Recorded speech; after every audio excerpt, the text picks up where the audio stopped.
Newton's second law of motion statement: the net force F on a body is equal to the product of the body mass m in acceleration a. A net force or a net force, unbalanced force applied on a body produce an acceleration a in the body.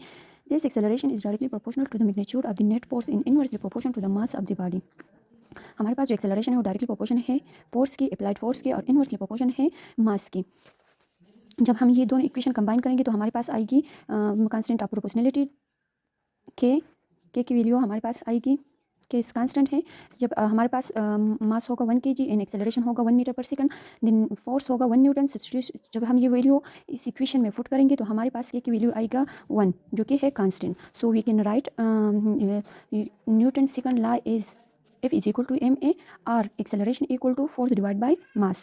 Newton's second law tell us that acceleration a will be largest when the force F is large and mass m will small. तो हमारे पास Newton second law की statement से ये साबित होता है कि force acceleration बड़ा होगा जब फोर्स ज़्यादा होगी और मास कम होगा. जब एक लार्ज बॉडी है, एग्जांपल एक कार है और एक ट्रक है, बड़ा गाड़ी है, तो जब हम फोर्स अप्लाई करेंगे, सेम फोर्स अप्लाई करेंगे दोनों बॉडी पर. जो छोटा कार है ये, तो इसमें एक्सेलरेशन ज़्यादा होगा इस कंपेयर टू इस बड़ी गाड़ी की, क्योंकि इसका मास ज़्यादा है इस वजह से. नेक्स्ट है Newton third law of motion. When one body exert force on a second body, the second body exert force of the same magnitude in opposite direction on the first object. When an object A exert force on an object B is written as FAB. Object B also exert required force on object A written as FBA but in opposite direction. Newton second law के मुताबिक जब हम एक body पर force exert करते हैं तो वही बॉडी हम पर भी रिएक्शन फोर्स एक्सर्ट करेगी. यहाँ पर एक एग्जांपल लिया हुआ है कि हमारे पास दो बॉडी है ए एंड बी. जब ए फोर्स एक्सर्ट करता है बी पर तो उसको डिनोट किया गया है एफ ए बी पर, और जब बी रिएक्शन फोर्स एक्सर्ट करेगी तो उसको डिनोट किया गया है एफ बी ए पर. लेकिन नेगेटिव साइन हमें शो करता है अपोजिट इन डायरेक्शन की. Here the negative sign to show the force F B A is opposite to the force F A B. When a football, यहाँ एक एग्जांपल दिया हुआ है. When a football is kicked, the foot exert the force F A B on the football is a reaction to that a football exert in equal in opposite force F B A on the foot. जब एक बंदा ball को kick करता है तो foot जो है, उस बंदे का फुट जो है वो उस बॉल पर F A B force exert करता है, और उसके रिएक्शन में बॉल जो है वो फुट पर F B A force exert करेगा. इन दोनों का डायरेक्शन अपोजिट होगा. नेगेटिव साइन हमें डायरेक्शन शो करता है. The force of A and B is equal to the magnitude in opposite direction of the force A and B. यही बात बताया गया है कि डायरेक्शन दोनों फोर्स का अपोजिट होगा. सर इस Newton describe this two forces in action in reaction pair. Newton के मुताबिक ये दोनों फोर्स एक्शन और रिएक्शन फेयर है. To every action there is in equal in opposite reaction. Action reaction can not neutralise each other because they act on different body. Action on one body and reaction on another body. ये Newton ने इन दोनों forces को action और reaction pair कहा है, और ये दोनों फोर्स एक दूसरे को न्यूट्रलाइज नहीं कर सकता, मतलब कैंसिल नहीं कर सकता, क्योंकि ये अपोजिट दो डिफरेंट बॉडी पर होगा. बाल पर होगा और बाल का फुट पर होगा, तो ये दोनों एक दूसरे को न्यूट्रलाइज नहीं कर सकती.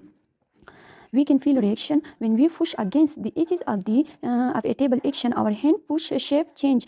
This show that a force is being exerted on the reaction. We can see that the edges of the table press into our hand. The harder we push against the desk, the harder the desk push back. We only feel force exerted on us when we exert a force on another object.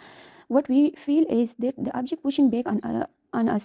जब हम एक table को या एक dice को push करते हैं तो हमारी जो डाइस और डेस्क होगा वो हम पर रिएक्शन फोर्स अप्लाई करेगा, तो हमारे हाथों का जो शेप है वो चेंज होगा. तो इससे मालूम होता है कि डेस्क ने हम पर रिएक्शन फोर्स एक्सर्ट किया है. ये बालून फोर्सिंग एयर आउट, ये एक एग्जांपल दिया हुआ एक्टिविटी है, ये आप लोग खुद भी देख सकते हैं.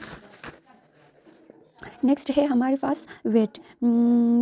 You know from unit 2 kinematic that when an object is drop it acceleration toward the centre of the earth. Newton second law state that the net force on an object is responsible for its acceleration. हमने ना kinematics second chapter में पढ़ा है कि जब एक object drop करते हैं toward earth, it accelerate toward the centre of the earth, तो उसमें वो एक्सेलरेट होता है toward the centre of the earth. क्यों? क्योंकि ग्रेविटी की वजह से। और Newton according to Newton second law, the net force on an object is responsible for acceleration. और न्यूटन सेकंड लॉ के मुताबिक उस पर जो फोर्स होगा, एक बॉडी पर जितना फोर्स होगा, नेट एक्सटर्नल फोर्स होगा, वो इसकी एक्सेलरेशन के लिए रिस्पॉन्सिबल है। If air resistance is negligible, अगर हम एयर रेजिस्टेंस को नेग्लेक्ट करें, the net force on a falling body is the gravitational force, तो जो बॉडी गिर रही होती है उस पर सिर्फ ग्रेविटेशनल फोर्स होगा, कॉमनली कॉल्ड इट्स वेट, जिसको हम वेट भी कहते हैं, उस बॉडी का वेट कहते हैं। Since weight of the force is have the same unit is force, Newton weight और फोर्स का सेम यूनिट है Newton, weight can be denoted is vector W because it has a direction. और weight जो है वो हमने first chapter में भी पढ़ा है कि वेट हमारे पास क्या है, वेक्टर क्वांटिटी की है, क्योंकि इसका एक डायरेक्शन स्पेसिफाई होता है।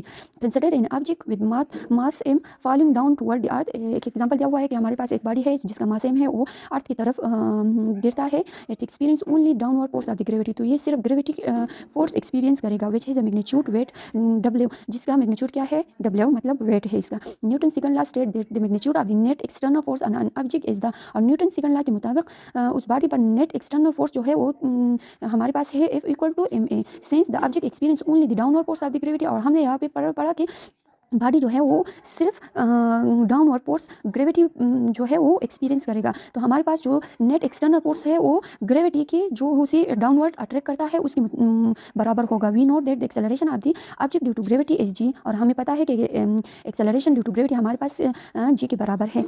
Substituting this into Newton second law, जब हम ये वैल्यू न्यूटन सेकंड लॉ में पुट करेंगे तो हमारे पास आएगा एफ हमारे पास बराबर है ma की, और हमने एफ बराबर क्या ग्रेविटी के और एफ बराबर क्या वेट की, तो जब हम ये इसमें पुट करेंगे तो हमारे पास वेट आएगा mg के बराबर। सिंस जी हमारे पास वैल्यू है 9.8 metre per second square on earth, the weight of 1 kg object in earth on earth is 9.8 Newton as we see W. जब हमारे पास एक बॉडी है उसका वेट है 1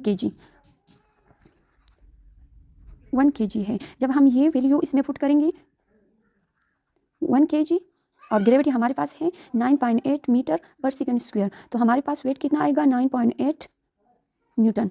न्यूटन वेट जो है वो भी फोर्स है और इसका यूनिट भी क्या है न्यूटन, तो हमारे पास 9.8 मीटर के बराबर होगा। The acceleration due to gravity varies slightly over the surface of the earth, जो हमारे पास ग्रेविटी की एक्सेलरेशन, ग्रेविटी की वजह से जो एक्सेलरेशन है वो अर्थ सरफेस पर स्लाइटली वेरी करता है। We will discuss it in detail in unit 5, जो हम चैप्टर 5 में डिटेल से स्टडी करेंगे। So that the weight of the object depend on the location and it's not a property of the object, जो wait है वो object की property नहीं है, वो डिपेंड करता है द लोकेशन, ऑब्जेक्ट की लोकेशन पर डिपेंड करता है। तो ये आप लोग को याद होना चाहिए कि वेट जो है वो डिपेंड करता है लोकेशन पर, not the property of the object.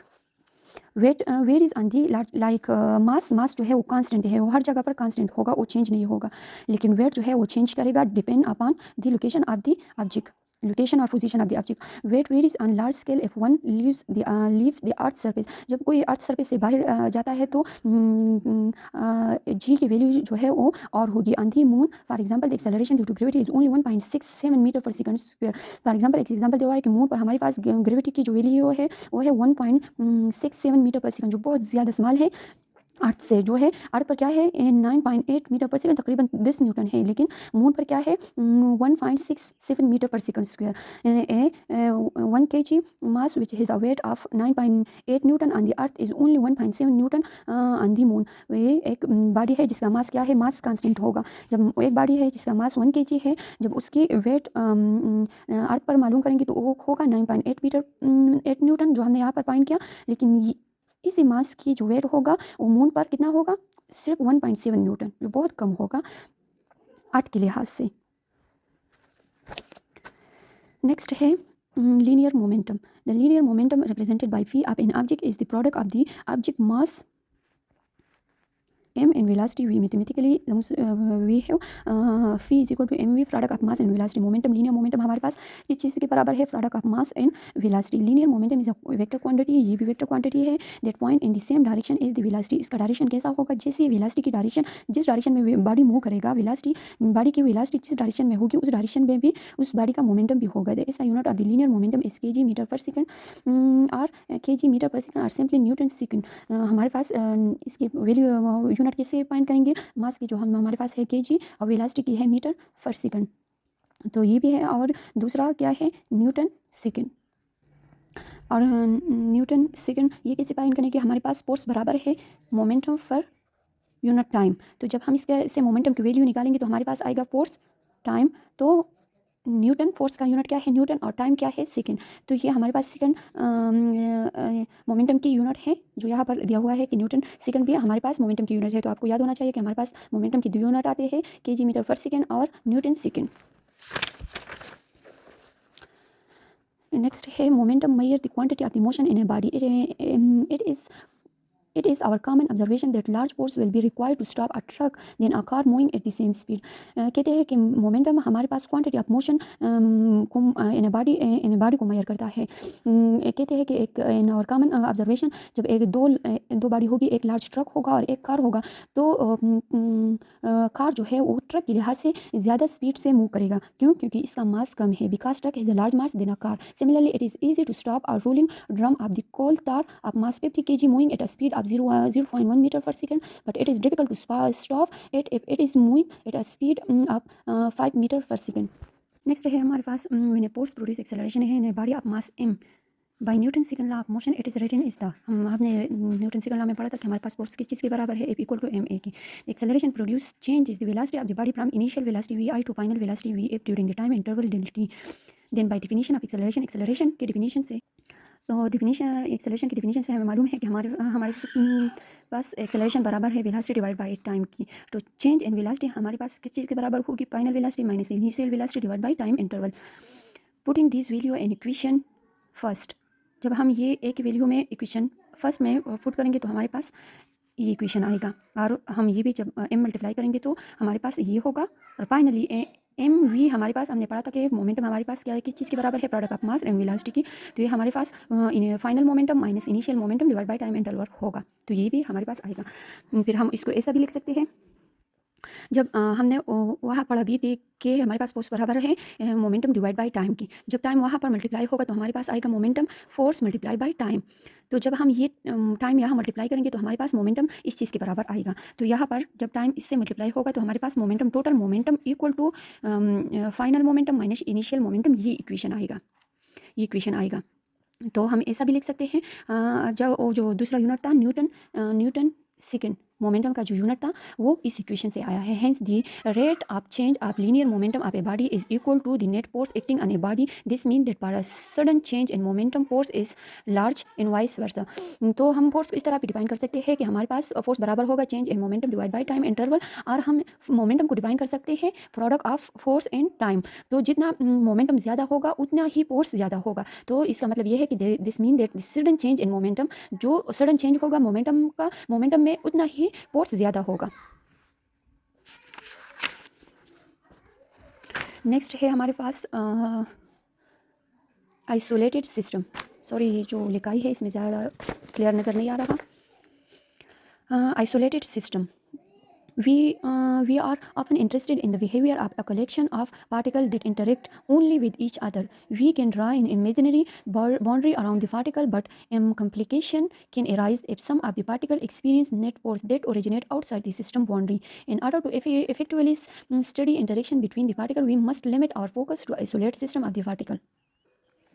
यहाँ पर कहा गया है कि हम एक आइसोलेटेड सिस्टम कंसिडर करेंगे जिसमें पार्टिकल के इंटरेक्शन एक दूसरे से स्टडी करेंगे। लेकिन isolated system, complete isolated system मुझे मुश्किल है, क्योंकि एक्सटर्नल फोर्स डिपेंडेंटली वहाँ पर होगा। तो हम अपने स्टडी जो है वो लिमिटेड करते हैं only on isolated system. In isolated system अब क्या है? Isolated system is the collection of the particle that can interact with each other but whose interaction with the environment outside the collection have a negligible effect on their motion. Isolated system हमारे पास एक collection of particle है जिसके interaction with each other होगा, but with the environment outside the collection have a negligible effect on their motion. लेकिन environment का outside environment का जो effect है वो negligible होगा. For example, the molecule of a gas enclosed in a vessel can be considered is an isolated system of interacting body. For example, gas का molecule जो एक vessel में बंद होगा वो एक आइसोलेटेड सिस्टम कंसिडर करेंगे। Gas molecule interact with each other in with the wall of their container, जो एक दूसरे से और वॉल के कंटेनर से इंटरेक्ट करेंगे। Other forces such as those of the table holding of the container in the gravitational force are considered to have a negligible effect on the motion of the molecule in the container. और दूसरे जो force होगा for example gravity और table का जो उस box को hold करेंगे वो नेग्लेक्ट करेंगे। Force in isolated system there is no net force acting, जो तो हमारे पास जो एक्सटर्नल नेट फोर्स होगी वो क्या होगी, वो जीरो होगी। Therefore the Newton law in term of the momentum can be written as, तो हमारे पास हमने मालूम है कि हमारे पास फोर्स किस चीज़ के बराबर है, change in momentum divide by time interval. जब एक्सटर्नल नेट फोर्स जीरो होगा तो हमारे पास zero equal to del P divide by del T आएगा। जब डेल टी को दूसरी साइड पर मल्टीप्लाई करेंगे तो हमारे पास आएगा del p equal to zero. और डेल पी हमारे पास किस चीज़ के बराबर है, initial momentum final momentum minus initial momentum. जब हम ये पुट करेंगे तो हमारे पास, जब हम ये इनिशियल मोमेंटम दूसरी साइड पर लाएंगे तो हमारे पास होगा डेल पी है यहाँ, तो हमारे पास होगा del F equal to final momentum equal to initial momentum, दोनों बराबर होंगे। In the absence of external force isolated system the final momentum of the system must be equal to initial momentum. तो ये हमारे पास यहाँ ये दिया हुआ है कि हमारे पास इनिशियल मोमेंटम फाइनल मोमेंटम के बराबर होगा। If no net external force act on the system of the particle the total momentum of the system can not change. जब नो एक्सटर्नल फोर्स होगा तो हमारे पास टोटल मोमेंटम इनिशियल मोमेंटम के बराबर होगा। नेक्स्ट है हमारे पास change of momentum in collision, and event during which particle come close to each other in interact bye mean of force इसका कोलिजन। हमारे पास कोलिजन अब क्या है, कोलिजन जब पार्टिकल एक दूसरे के करीब आ जाए और एक दूसरे से इंटरेक्ट करे थ्रू फोर्स, तो इसको क्या कहते हैं, collision. The force due to collision are assume to be much larger than any external force. और जो कोलिजन का जो फोर्स होगा पार्टिकल के दरमियान, जब पार्टिकल इंटरेक्ट करे एक दूसरे से और जो फोर्स एराइज होगा वो बहुत ज़्यादा होगा, much larger than any external force present. Consider a system consisting two body A and B of mass m a M1 and M2। हमारे पास एक सिस्टम कंसिडर किया गया है जिसमें टू बॉडी होगी ए और बी, जिसका मास होगा M1 and M2, moving with velocity V1 and V2, जो जिसकी वेलोसिटी होगी V1 and V2 respectively, such that after collision their velocity change to V1 and V2। और आफ्टर कोलिजन, बिफोर कोलिजन हमारे पास velocity क्या है, V1 and V2, और after collision V1 and V2 होगी। The total momentum of the system before collision is, और हमारे पास total momentum before collision, initial momentum हमारे पास क्या होगा, हमें पता है मोमेंटम हमारे पास किस चीज़ के बराबर है, product of mass in velocity. तो यहाँ पर वेलोसिटी बिफोर कोलिजन हमारे पास क्या है, U1 ऑब्जेक्ट ए की है, U2 ऑब्जेक्ट 2 की है। तो हमारे पास total momentum initial total initial momentum इन दोनों के सम के बराबर होगा, total momentum of the system after collision too. और जब कोलिजन होगा तो इसके बाद हमारे पास मोमेंटम बराबर होगा, फाइनल मोमेंटम हमारे पास होगा M1 V1 plus M2 V2 by law conservation of momentum. Conservation law के मुताबिक हमारे पास डेल पी इक्वल होगा जीरो के, और डेल पी हमारे पास किस चीज़ के बराबर है, final momentum minus initial momentum equal to zero, और फाइनल मोमेंटम बराबर होगा इनिशियल मोमेंटम की। ये हमारे पास लॉ कंजर्वेशन से आया है। तो जब हम इसमें वैल्यू पुट करेंगे फाइनल मोमेंटम की और इनिशियल मोमेंटम की, तो हमारे पास इक्वेशन आएगा ये वाला। यहाँ पर भी एक फिगर में डिस्क्राइब किया गया है कि बिफोर कोलिजन हमारे पास दो बॉडी है M1 एंड M2, इसकी velocity V1 U1 and U2 है। आफ्टर कोलिजन, जब ये ड्यूरिंग कोलिजन जब ये दोनों कोलाइड करें तो आफ्टर कोलिजन ये दोनों अपोजिट डायरेक्शन में मूव करेंगे with velocity V2 and V1। यहाँ पर एक एग्जांपल दिया हुआ है, ये आप खुद देखते। Change of momentum in explosive forces, जो एक्सप्लोसिव फोर्सेस होगा उसमें मोमेंटम कैसे चेंज होगा, यहाँ पर वो डिस्क्राइब किया गया है in explosion where the particle of this system move apart from each other after a brief intense interaction. Explosion is the opposite of the collision. यहाँ पर दिया हुआ है कि इन एक्सप्लोजन, यहाँ पर कहा गया है कि आफ्टर इंटरेक्शन इंटेंस इंटरेक्शन, जो एक्सप्लोसिव जो बम होगा या कोई और चीज़, जब उसमें पार्टिकल एक दूसरे से इंटेंस इंटरेक्ट करते हैं तो इसमें explosion in opposite, then explosion जब धमाका होता है तो पार्टिकल अपोजिट, तो इस सिस्टम में पार्टिकल एक दूसरे से बहुत दूर जाते हैं। It is opposite to the collision. The explosive force which would be a form in expanding spring or from expanding hot gases. Explosive force किस चीज़ से आता है, जब spring जो है वो expand होता है या expanding hot gases और internal forces, जो कि internal forces है। If the system is isolated, अगर system isolated हो तो its total momentum during explosion will be conserved। तो इसका total momentum जो है during explosion वो conserve होगा by the law conservation of momentum से। फायरिंग आर राइफल एक बंदूक है, जब उससे गोली चलती है। Consider an isolated system of a bullet of mass m, जब हमारे पास गोली की जो मास है वो एम है, इन राइफल ऑफ मास एम, और राइफल की जो मास है वो एम है, कैपिटल एम है, such that before firing the total momentum of the system is zero, और इनिशियल मोमेंटम जो हमारे पास वो है जीरो, क्योंकि ना ही गोली चली है और ना ही बंदूक चला है, तो हमारे पास इनिशियल मोमेंटम क्या होगा, जीरो होगा। After firing the bullet move with velocity v b, लेकिन फायरिंग के बाद हमारे पास बुलेट वी बी वेलोसिटी से मूव करेगी in one direction, in the rifle recoil with velocity v g in the other direction, और rifle जो है वो अपोजिट डायरेक्शन में मूव करेगा। एक्शन और रिएक्शन जो हमने न्यूटन से थर्ड लॉ में पढ़ा था, गोली एक डायरेक्शन में मूव करेगी जबकि रिएक्शन फोर्स दूसरी डायरेक्शन में मूव करेगी in the other direction, such that the total momentum again zero. तो इसमें अगेन मोमेंटम जो टोटल मोमेंटम है वो जीरो होगा। Due to the large mass of the rifle it recoil with such low velocity as compare to the bullet, और जो rifle की velocity है वो बहुत ज़्यादा कम होगी एज़ कम्पेयर टू किस चीज़ की, गोली बहुत ज़्यादा वेलोसिटी से चलेगी, ज़्यादा हाई वेलोसिटी से चलेगी। Rocket propulsion and thrust phenomena similar to muzzle velocity अगर इन रॉकेट प्रोपोजन, जब रॉकेट चलता है तो उसका फिनोमेना सिमिलर होगा किस चीज़ की, मोजल वेलोसिटी, मतलब जो बंदूक की नाली में जो गोली चलती है उस तरह का फिनोमेना रॉकेट में भी होता है। The rocket eject gases from its tail at high velocity just as rifle eject bullet और cannon fire a shell from its barrel, जो रॉकेट में जो गैसेस एजेक्ट होते हैं वो हाई वेलोसिटी से एजेक्ट होते हैं, लाइक राइफल जब बंदूक में से गोली निकलती है या तोप से जो गोला उसकी बैरियर में चलता है। Rockets mass is not constant because the fuel it contain is constantly decreasing, और रॉकेट का जो मास है वो कांस्टेंट नहीं होगा क्योंकि रॉकेट का जो मास है वो फ्यूल्स पर मुश्तमिल होगा, और जब फ्यूल बर्न होगी टाइम के साथ तो उसका मास भी उसके साथ वेरी करेगा, this giving acceleration to the rocket called thrust, और यही मास जो फ्यूल बर्न होता है वो रॉकेट को एक्सेलरेशन देगा, जिसको क्या कहते हैं, thrust. In space vehicle is Any space vehicle is maneuvered in empty space by firing its rocket in the direction opposite to that in which it need to accelerate। यहाँ पर दिया हुआ है कि this give acceleration to the rocket called thrust, जो ये जो fuel burn होता है तो रॉकेट को जो एक्सेलरेशन देते हैं उसको क्या कहते हैं, थ्रस्ट मतलब ज़ोर से।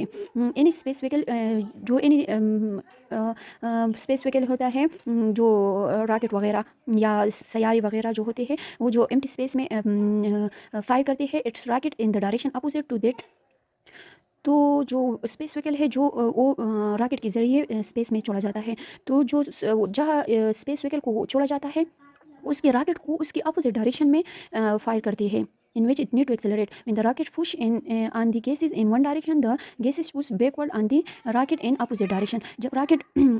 जब रॉकेट के फ्यूल बर्न होते हैं तो वो एक डायरेक्शन में मूव करते हैं, मतलब एक्शन एंड रिएक्शन, और जो फ्यूल बर्न होते हैं तो वो रॉकेट को रिएक्शन देता है जो अपोजिट डायरेक्शन में मूव करते हैं, और जो रॉकेट वो अपने साथ वो स्पेस व्हीकल भी स्पेस में जहाँ पर छोड़ना होता है वहाँ तक ले जाते हैं। Friction is the force that oppose relative motion or attempt motion between the system in contact. Friction हमारे पास क्या है, फ्रैक्शन एक टाइप का फोर्स है जो हमारे पास जो मोशन है वो उसको अपोज करते हैं या एक चीज़ में मोशन पैदा करता है। Fraction is donated bye F, ये भी एफ पर डोनेट होता है since it is a force therefore it is a vector quantity, ये भी फोर्स है तो ये भी वेक्टर क्वांटिटी है, in his unit is Newton और इसका यूनिट भी न्यूटन होगा। Frictional force is around us all the time that oppose motion of one body और अनदर बॉडी इन कॉन्टैक्ट। यहाँ पर क्या गया है कि फ्रैक्शन हमारे पास हर वक्त मौजूद, हमारे इर्द गिर्द हर वक्त मौजूद होता है, जो कि अपोज करता है, रेजिस्ट करता है the motion of one body और another body. When we rub slide our hand on a table top we can feel the pressure opposing this motion. जब हम एक टेबल पर हाथ फेरते हैं तो हमारा फोर्स, हमारा हाथ जो है वो एक फ्रैक्शन फील करेगा अपोजिट, जो हमारी मोशन के, हमारे हाथ की मोशन के अपोजिट होगा। We need it to both start stop bicycle इनका प्रेशर, हमें प्रेशर की ज़रूरत होगी बाईसाइकिल और कार को स्टॉप और स्टार्ट करने के लिए। Microscopic description of the fraction. Every surface is a rough, even surface that appear to be highly polished can actually look quite rough when examined under a microscope. Some surfaces are more rough than other. Therefore, when one surface slide over another, these irregularities bump into one another, which give rise to a frictional force. Secondly, at this contact point, the molecules of the different body are close enough to exert strong attractive intermolecular forces on each other. This opposing the motion and result in friction. कहते हैं कि हमारे पास हर surface पर जो है अगरचे वो highly polish होगा, वो उस पर हम कुछ ऐसी चीज़ें होगी जो इसको एक माइक्रोस्कोपिक रफ सरफेस भी होगा। Some surface are more rough than others, हमारे पास कुछ सरफेस ज़्यादा रफ होगी दूसरे के लिहाज से। Therefore when one surface slide over another, जब एक सरफेस दूसरी सरफेस पर स्लाइड करती है, this irregularity bump into one another, तो ये जो रफनेस होता है वो एक दूसरे में चिपक जाते हैं, which give rise to frictional force, जो फ्रैक्शनल फोर्स को एराइज करते हैं। Secondly at this contact point the molecule of the different body are close enough to exert strong attractive intermolecular forces. और सेकेंडली जब ये पॉइंट जो एक दूसरे से नज़दीक आते हैं तो ये एक दूसरे पर इंटरमॉलिक्यूलर अट्रैक्टिव फोर्स एक्सर्ट करते हैं, दस opposing motion and result in friction, जो एक दूसरे की मोशन को अपोज करते हैं और फ्रिक्शन पैदा हो जाता है। Normal forces contact force perpendicular to the contact surface that prevent two body from passing through one another is called normal force. कहते हैं कि जो कॉन्टैक्ट फोर्सेस होते हैं वो एक दूसरे के परपेंडिकुलर होते हैं, जो एक दूसरे के मोशन को अपोज करते हैं, उसको हम क्या कहते हैं, नॉर्मल फोर्सेस हैं। Geometry normal force mean perpendicular, और नॉर्मल फोर्स को हम क्या कहते हैं, परपेंडिकुलर फोर्सेस। ये आपको याद करना होगा कि नॉर्मल फोर्स को परपेंडिकुलर फोर्स भी कहा जाता है। Consider book resting on a horizontal table surface by Newton third law, the book exert the force on the table due to its weight and is a reaction table exert force on the book. यहाँ पर एक example दिया हुआ है कि हमारे पास एक बुक जो है वो टेबल पर पड़ा है, टेबल उस पर बाय न्यूटन थर्ड लॉ से हमें ये साबित है कि बुक फोर्स एक्सर्ट करेगा on the table due to its weight, उसकी वजन की वजह से reaction table exert force on the table, जबकि टेबल जो है वो रिएक्शन फोर्स एक्सर्ट करेगा। The normal force due to the table which is in this case, और इस एग्जाम्पल में ये जो है जो टेबल बुक पर जो फोर्स एक्सर्ट करेगा वो हमारे पास क्या है, normal force. The normal force due to the table must have just the right magnitude to keep the book from falling through the table। और ये नॉर्मल फोर्स का मैग्नीट्यूड इतना होगा कि ये इस बुक को जो है वो टेबल पर होल्ड करेगा। If no other vertical force act, the normal force on the table is equal to the magnitude to the book weight. जब अगर दूसरी फोर्सेस एक्सर्ट ना हो तो हमारे पास जो नॉर्मल फोर्स होगा वो बुक के वेट के बराबर होगा। If the surface of the table is not horizontal, अब अगर टेबल का सरफेस हॉरिजॉन्टल ना हो, ऐसा स्लाइड सा हो, the normal force is not vertical, तो फिर नॉर्मल फोर्स जो है वो वर्टिकल नहीं होगा, यहाँ होगा वर्टिकल, यहाँ होगा, लेकिन इसमें वर्टिकल नहीं होगा। ये दोनों फोर्स एक दूसरे के वर्टिकल नहीं है। In magnitude to the weight of the body, remember this, the normal force is perpendicular to the context, तो इस लिहाज में ये क्या होगा, परपेंडिकुलर को होगा। यहाँ पर 90 एंगल बन रहा है। Even on the horizontal surface there are other vertical forces acting on the table, the normal force is not equal in magnitude the रबेक वे टू द बुक्स वेट। अगर और फोर्सेस एक्ट भी करेंगे तो ये इसकी मैग्नीट्यूड के बराबर नहीं होगा।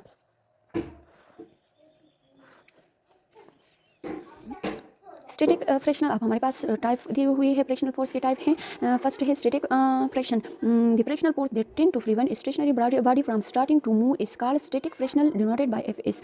वो कहते हैं कि वो फ्रिक्शनल फोर्स जो हमारे पास एक स्टेशनरी बॉडी जो होगी उसको प्रिवेंट करेगी फ्रॉम मोशन, तो इसको क्या कहते हैं, static frictional force. For example when we push horizontally on a heavy crate, हमारे पास एक क्रेट है, जब हम उस पर पुश करेंगे और रेस्ट में है, जब हम इसमें पुश करेंगे the crate does not move, और वो मूव ना करे, it means that the second force act on the crate to the opposite our force, and thus the force must be directed opposite to our applied force and have the same magnitude to balance our push।